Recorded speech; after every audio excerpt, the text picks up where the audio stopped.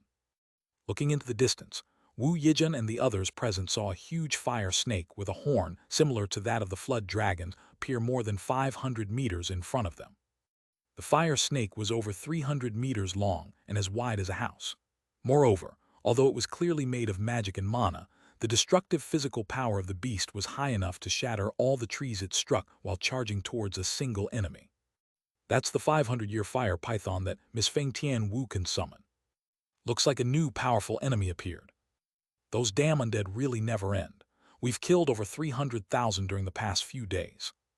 Wu Yijin's expression changed slightly when she saw a torrent of black-purple flames colliding head-on with the giant python. She recognized that attack instantly, therefore she hurriedly ordered, "Everyone, step back in an orderly manner." Soon, under Wu Yijin's leadership, the troops began to retreat and only stopped after they had retreated more than 1,500 meters. With her and other leaders protecting the others personally, it would be practically impossible for the enemy to set up an ambush. Knowing this, the soul evolvers climbed trees and watched the combat in the distance. While looking at Feng Tian Wu standing in the distance facing her enemy with cold eyes, Wu Yijin could not help but regret in her heart. If I could only use this forest to my advantage, how good would that be? Wu Yijin not only couldn't make friends with the plants and trees in this place despite her class, but she couldn't even grow a simple level 20 poison-spitting thorny flower, not to mention higher-level plants. No matter what seed Wu Yijin used, when the seed touched the soil it was devoured by the earth, and the connection she had with each seed would be cut off immediately. To say that her battle power was the one that had suffered the most when they entered the mutant forest was not an exaggeration in the slightest. The only thing that comforted Wu Yijin a little was the fact that her herbal ability and knowledge was extremely deep, so she was still of great help to Bai Zemin and the rest. In the distance, Feng Tian Wu coldly looked at the enemy in front of her, as she ordered her 500-year fire python to attack using elusive patterns. On the opposite side, a skeleton covered in a black magic robe with purple embroidery and a golden rune on its forehead waved its bony hand outward. The human skull on top of its bone staff suddenly glowed, and 2 dark flames blazed in the empty hollows of the skull's eyes. Cursed flame! The skeleton's voice was extremely unpleasant to hear and particularly sinister. When the fire python and the flare of cursed fire collided, there was an explosion that shook the trees vigorously. Most terrifying of all was that, while the yellow flames that burst from the fire python burned the forest, the purple-black flames somehow seemed to be helping the forest recover more quickly. A fireball made up of 50% yellow flames and 50% cursed flames that was particularly large flew off to the right deep into the forest. Just when it seemed that the entire area was about to be destroyed, the air around the fireball quickly froze, and while the fireball was still in mid-flight, ice layers began to appear around it. The ice was clearly not normal, as it managed to suppress both flames in a matter of seconds, and by the time the fireball hit the ground, It had already been turned into an ice ball that exploded into small fragments without causing any damage after hitting a tree as thick as a two-story house. Standing about 200 meters distance apart, Bai Zemin watched the battle calmly, and after a moment of silence couldn't help but frown. These damn liches are really a big pain in the ass. If not for the fact that they have a fear of fire, it would be quite an accomplishment to kill those things. If even Bai Zemin was saying something like that, one could only try to imagine how terrifying those undead were. At least we have discovered quite a few things in this time. Shangyuan Bingzhu, who was standing beside him, comforted him. Indeed, Bai Zemin's expression changed slightly for the better when he heard her. In the beginning, only white bone warriors appeared whose levels ranged from level 5 to level 24. These skeletons used swords, spears, and shields made of bone to attack their enemies. But although their numbers were many, they had nothing to do against more than 3,000 second-order soul evolvers, and around 12,000 warrior golems whose combat power was equivalent to soul evolvers above level 30. After being raided every short intervals for a total of 3 days, whoever was the mastermind ruling this forest seemed to realize that the white bone warriors were no match for the invaders, and decided to send another type of skeleton called Undead Mage, and another skeleton called Indestructible Bone Skeleton. The undead mages were first-order monsters, while the indestructible bone skeletons were second-order monsters. As if this wasn't enough, Bai Zemin had been forced to gradually have some of his subordinates go into the collector's pocket world. This was because the deeper they moved into the forest, the greater the density and amount of mana in the surroundings were. Even after advancing only 10 kilometers deeper into the forest, the difference between this part of the forest and the part at the beginning was simply colossal. The trees in this area seemed to have taken some kind of peculiar route of evolution, as a faint metallic glimmer could be seen on their trunks, while their usually weak leaves were as hard as steel plaques. Although the two new types of enemies were vastly fewer in numbers compared to the white bone warriors, the strength of the undead mage and the indestructible bone skeleton were worlds apart. After 2 days of fighting them, the Transcendent faction had lost a total of 756 warrior golems, 12 wounded soul evolvers who could not continue fighting, and 1 dead who fell after being bombarded by a dozen curses cast by the undead mages before being cut into 2 pieces by the blade of an indestructible bone skeleton. It was not until day number 5, yesterday, that Bai Zemin and the others realized a chilling truth. In addition to this, the mutant forest head introduced a new type of enemy, third-order shadow lick. Although only 1 shadow lick appeared every 2 or 3 hours at most, the power of each lick was extremely frightening. They could not only summon thousands of white bone warriors with a swing of their staff, but they even had the ability to recover from their casualties quickly using the mana in the area. Bingzhu, how is your mana reserve? Shangyuan Bingzhu checked her status window before calmly answering, I still have over 98%. It should be enough for later. That's good. Bai Zemin looked up at the sky, and his eyes met the few rays of sunlight that managed to reach the forest. We should start moving tomorrow. The enemy will probably make their move soon. The terrifying truth that Bai Zemin and the others discovered on the 5th day was that, in this forest, for some strange reason, their mana was not recovering at all. There seemed to be some kind of illusion or confusion magic cast throughout the forest as the soul evolvers below level 140 simply ignored the fact that their mana was not recovering as it should.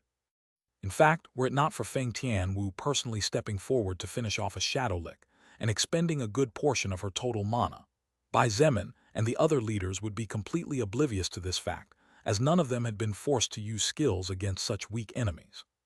Fortunately, our little king has the demigod-grade treasure collector's pocket watch, where we can recover our spent mana, otherwise we would be really miserable in this damn place. Shangyuan Xinyu descended from the sky, floating down like a fairy at that moment, bringing with her a scent that strangely smelled charming, but at the same time evoked purity. As Shangyuan Bingzhu secretly rolled her eyes, Bai Zemin asked in a serious voice, Shangyuan Xinyu, how did it go? I told you that you might as well call me mommy.